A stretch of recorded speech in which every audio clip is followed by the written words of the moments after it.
Your morning in 8 minutes. Hurricane Erin off the southeastern coast today and could swipe past the Outer Banks of North Carolina. Some people there are facing mandatory evacuations and a tropical storm watch. Today, forecasters predict the Category 3 hurricane will stay offshore. Tomorrow, towering waves and localized flooding could impact North Carolina. Evacuations are underway in parts of the Outer Banks. The high risk of rip currents will continue up the Atlantic seaboard through Thursday. Parts of Maryland could see waves as high as 11 feet. Officials in New Jersey say water conditions there are already dangerous. And we do want to get your morning started, or go ahead and head it on over to meteorologist Cindy Sullivan. And like they just mentioned, yes, we are keeping a very close eye on Hurricane Erin, Category 3 hurricane. Those impacts are certainly going to be felt all along the East Coast, but following Erin, we actually have two areas of interest. Highlighted in orange, a medium chance that this will continue to develop, and just behind that, highlighted in yellow, a low-end chance that this will also develop. However, both of these systems have a long ways to go to work over those warm waters, and that gives them a lot of time to get that fuel and energy. So we will continue to keep you posted with the tropics, but also here at home as we have calmer conditions for the time being, but relief is headed our way. I'll have a closer look in a few minutes. All right, Sydney, thank you. Tonight, City Council will vote on a big dollar deal in East Knoxville. Yeah, Emerald Youth proposing to buy a piece of Chilhowie Park to build a sports and recreation facility there, but some folks want to delay that vote. The complex will cost more than $20 million. Emerald Youth says it'll help with child-youth development. However, dozens of community members gathering to voice their concerns last night. They say one of the biggest concerns is transparency from the city. Some also feel doing this takes away from what they think would be better ideas for Chilhowie Park. City Council set to vote on this tonight. We'll let you know how that vote goes. Now this morning, an elementary school principal suspended while the Blount County Sheriff's Office conducts its investigation. Yeah, beginning today, Jennifer Moore will serve as interim principal. Officials say Princeville Elementary Principal Stan Painter is under investigation for allegations from the 2023-2024 school year. The director of Blount County Schools tells us the district does intend to fully cooperate with the Sheriff's Office and the Department of Children's Services as they work on this investigation. And a student facing charges after a gun was found in a Knox County school. Yeah, the gun was found during a stop and search of a student at Central High School. We're told the gun was reported stolen. Central High School put on a temporary medium lockdown, which was soon lifted. No one is hurt. We're working to learn more details for you on this story as that investigation continues this morning.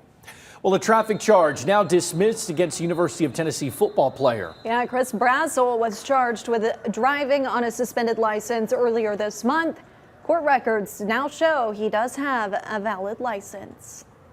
And this morning, the White House is working on the next steps to end the Russia-Ukraine war. It comes after Ukraine's President Volodymyr Zelensky and several European leaders met with President Trump. The president saying he's working to set up direct talks with leaders of Ukraine and Russia.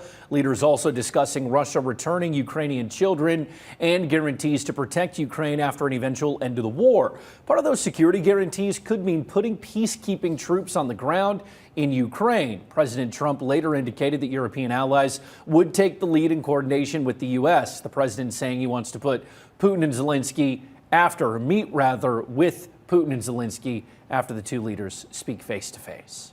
Tennessee Representative Tim Burchett has officially endorsed Marsha Blackburn in her run for governor of Tennessee.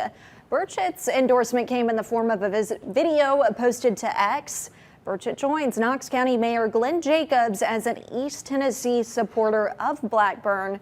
The mayor also serving as Blackburn's campaign treasurer.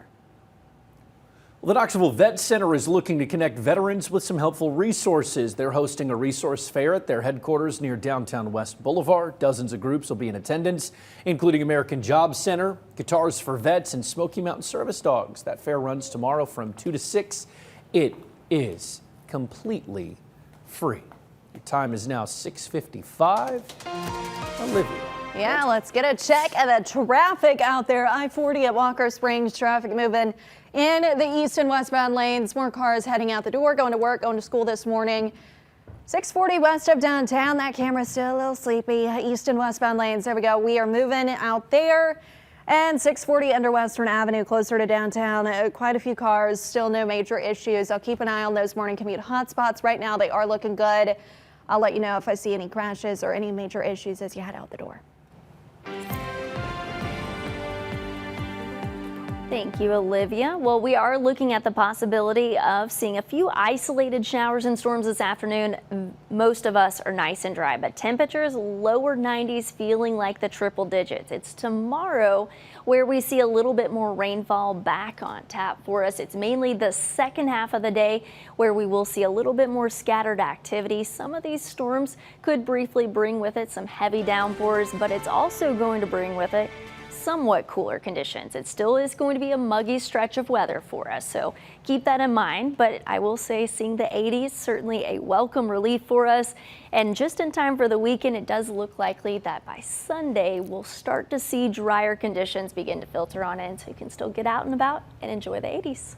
I have a rescheduled baseball game on Friday with the Smokies, and so I'm really hoping rain doesn't rain this one out. I thought you were about to say you were first. playing the baseball game. We don't want to see that. No, we don't. We'll see you over on CW. Have a good one.